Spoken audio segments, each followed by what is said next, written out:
古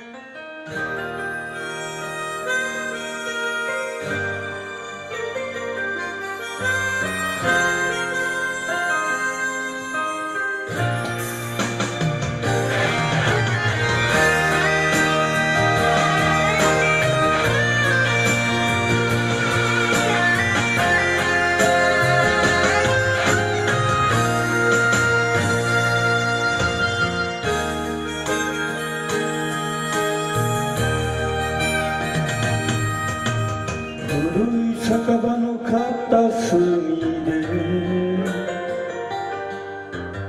男は過去へと旅をする。窓を叩くあの音を歌の代わりに聞きながらつまずき転んだぬかるみで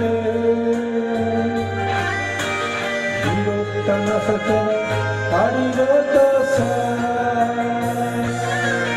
しみ思う一人で人は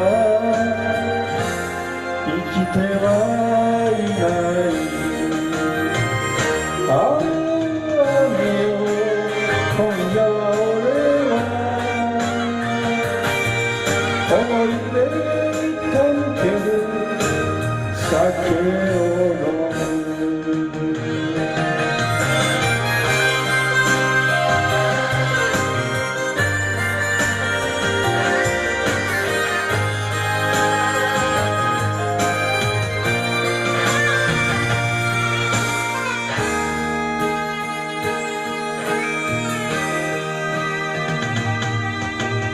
古い傷跡うずき出し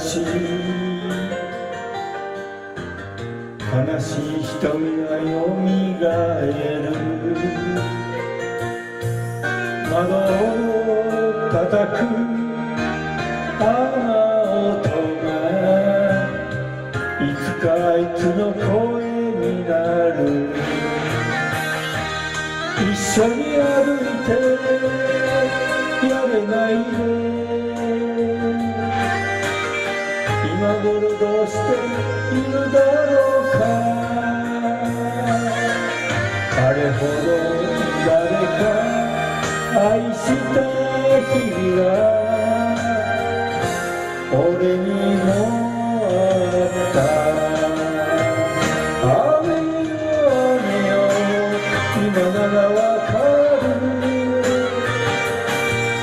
人生切なく愛しめ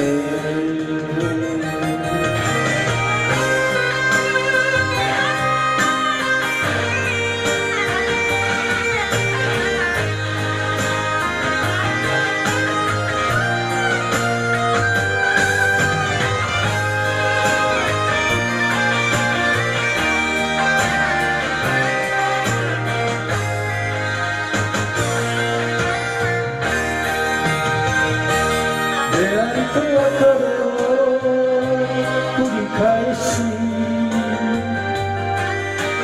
喜び苦しみ知るけれどそれで